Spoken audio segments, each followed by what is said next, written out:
My name is Cecilia Poullain. Welcome to the Pathway to Partnership podcast, where we talk about what it really takes to succeed as a woman lawyer in a law firm. I had periods where the days were extraordinarily quiet. Then at 5 p.m. something urgent would come in that had to be done by the next morning. Or I would have quiet weeks only to have to work over the weekend. I found that rhythm incredibly stressful. There was the stress of wondering what to put on my timesheets during the quiet periods, and the stress of having to move directly from first gear into fifth just as I was starting to wind down for the day or for the week. Hi, my name is Cecilia Poullain, and I'm a former finance lawyer. Today I help women lawyers make it to partnership and thrive when they get there, using the tools and insights I've developed in my program. In this podcast, you'll get clarity on whether partnership is truly what you want, you'll build your confidence, and you will master client development in a way that feels sustainable. So let's get you walking into the office every morning clear on why you're aiming for partnership, free of imposter syndrome, and confident in your ability to bring in clients without burning out. Okay, let's jump in. In this episode, I want to talk about how to manage irregular schedules, and in particular, how to achieve medium-term goals when you have very little visibility on your workload. I last worked in a law firm in the early 2000s, and for those of you who've been around for that long, you may remember that there was an economic slowdown at the beginning of the century, and that had a direct impact on me because my working life was very much boom and bust. I had weeks on end in which I was working late and all weekend, and other times in which there was literally nothing to do. I had periods where the days were extraordinarily quiet. Then at 5 p.m. something urgent would come in that had to be done by the next morning. Or I would have quiet weeks only to have to work over the weekend. I found that rhythm incredibly stressful. There was the stress of wondering what to put on my timesheets during the quiet periods, and the stress of having to move directly from first gear into fifth, just as I was starting to wind down for the day or for the week. As I've mentioned in earlier episodes, some people thrive on unpredictability. They're happiest when they organize things at the last moment. That definitely isn't me. As you may have realized by now, I need structure and I need planning. In this episode, I want to talk to you about how to make the most of the quiet periods so that when they do hit, you already know what you should be concentrating on. In most organizations and in most law firms, there's an annual review process. And during that process, we set objectives for the next year. And by the end of the next month, everyone's forgotten all about them. The reason is that annual goals are actually way too long for most people. In his book, which is called Measure What Matters, John Doerr sets out the OKR system. And OKRs have driven success in many of the world's top companies, and I'll explain what they are in a minute. In John Doerr's experience, it's not enough to set annual goals. We need to break them down into quarterly or even shorter goals. In the book, he writes, a 3-month horizon curbs procrastination and leads to real performance gains. So, what's an OKR? OKR stands for Objective and Key Results and is one of the most powerful tools behind Google and many of the other successful organizations in Silicon Valley and elsewhere. Now, the idea is really simple. In order to make real progress, a company needs to focus on a small number of objectives. The objectives are the what that is to be achieved. And for each objective, there are 2 or 3 key results. The key results measure how we intend to reach each objective.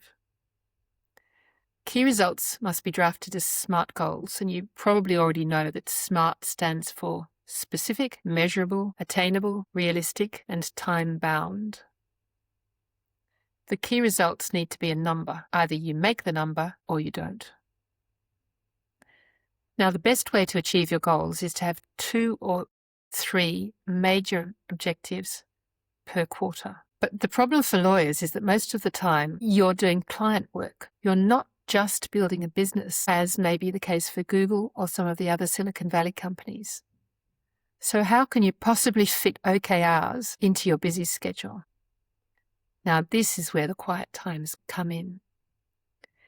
If you have already defined your long-term goals and 2 or 3 objectives for the quarter, then when the client work slows up a little bit, you're all ready to go. You know exactly what you need to be working on.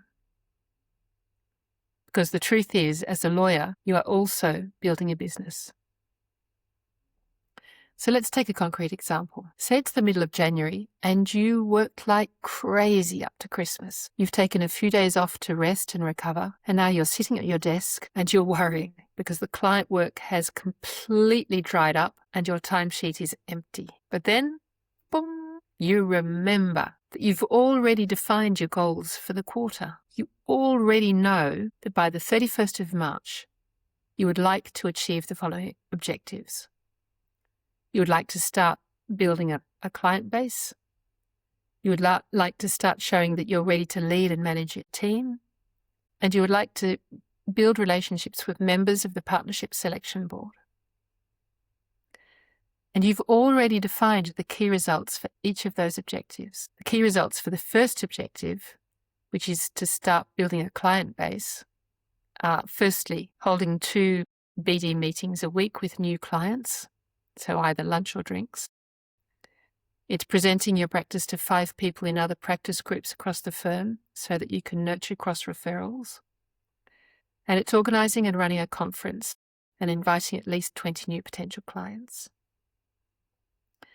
For the second objective, which was demonstrating readiness to lead and manage a team, you have the following key results. Firstly, research and decide on a leadership or management program.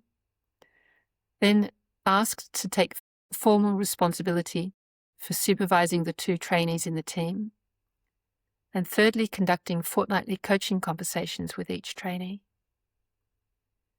And then for the third objective, which was building relationships with members of the partnership selection board, the key results are organising 1-to-1 coffee meetings with at least 20% of the board members, identifying and securing at least 1 active sponsor in your bid for partnership, and presenting or co-presenting at 2 internal partner meetings. So you can see how, once you've defined your concrete actions, when you hit a quiet patch, you know exactly what you need to do.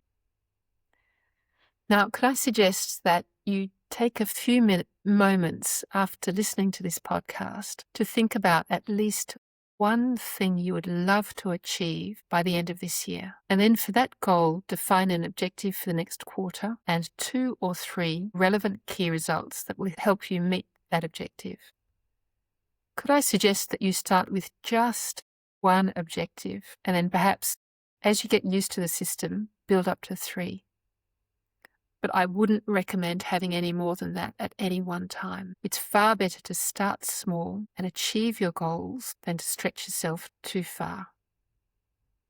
So let's recap.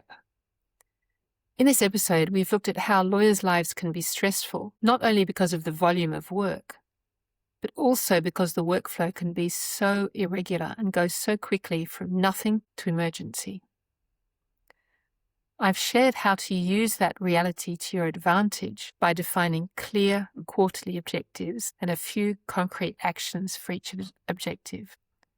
So when things slow down, you don't lose momentum. You know exactly what to focus on. That's it for this week's episode. Thank you so much for joining me on the Pathway to Partnership podcast. I hope that today's episode has helped you think about your goals and how you might achieve them. And if you're enjoying this episode, and you're on the pathway to partnership, but you'd like to know more about some of the mistakes women lawyers make in their career, head over to www.ceciliapoullain.com and you'll find 6 of the biggest mistakes listed in my guide, How to Make Partner.